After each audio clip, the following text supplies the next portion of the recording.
Can we start, John, with that particular question to you about how you got your entire world to focus on fundraising? Okay, I applied, by the way, great question. So I apply the powers of persuasion on my board, on our board. Of course I do.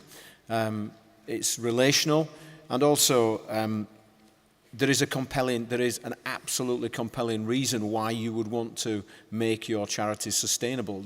It's just being able to articulate that. And also, I have to give my board a great credit. At the end of the day, if we weren't delivering on the increased sustainability, if we weren't, then they wouldn't have been as inspired as they were. So even when we weren't getting paid on time, our board meetings we were showing, we were growing our regular income percentage. And I remember setting the target at 75% when we were only at 23%. But I painted a picture of what it would be like to have millions of pounds coming in every month and only needing to raise 3.4 million every year in one-off income. It's still a big stretch, so it's persistency. But it's actually, do you really believe it? You know, I meet people who do they really, really understand somebody giving you a few pounds every month is so vital and so crucial. And of course, making sure people understand that they are part of something bigger. So all the powers of persuasion, all the relational, and having some evidence to show that you're making the right progress. And I think painting that picture, as you say, giving people a vision of how it can be very, very powerful. And you also have a sustainability element in going back to the financial providers who have a stake in your success, haven't you, and take a cut out of that. Can I bring in Peter at this point on this issue of earned income, because you operate obviously a mix of fundraising income and advertising and other revenues. Any insights you would have on how to get that mix right and how to optimize the earned side of the income? I would say, first of all, I think it needs to come out of your natural DNA. So a media organization like ours, it's natural for a media organization to charge for advertising. So it wouldn't be natural for us to sell cars necessarily. So it has to be part of the flow of what you're doing, I think. And I would also suggest that you've got to be real careful it doesn't become the end in itself, that it doesn't become the distraction, which is very easy for it to become. Thank you. And we'll be looking this afternoon at how you can use intellectual property, brand property, leverage all the assets of the organization. Can I, as we sense the desire for caffeine, draw things to a close just by inviting each of you to give your considered thought on that question of Zoe's, what is the biggest challenge in Christian fundraising at the moment?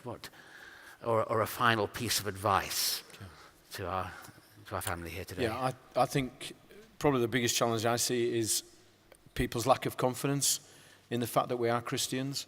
As people will have seen again in this BBC, you know, we often described it as if there was a rabbit in the hat that we were going to pull out at some stage and go, "Ooh, we really are Christian."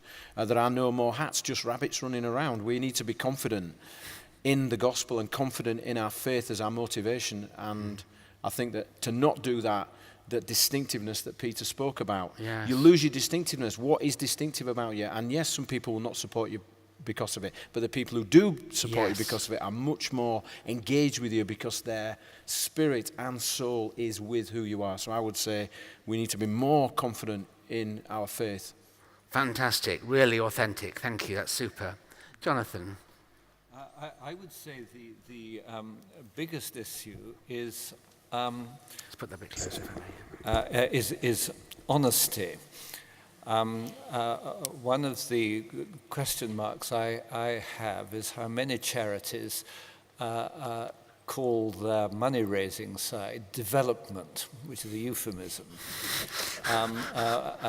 One of the standard letters I get is to invite me to have a meeting with them in order that I can share my views with them. They're not the slightest bit interested in my views, they want my money. And it seems to me that the antidote to dishonesty is to believe in Christ and to believe that the field in which he has called us to labor, is the field that we're meant to be in, so that the good works shine out, and that they are our eloquent ambassador for the transference of money. Thank you, Jonathan. Rosie. I would just say it is a noisy, busy news world out there. And having done 3 years of Christian media particularly, and a little bit of a secular media as well, you have to fight to get your story told. So be journalists in your organisation.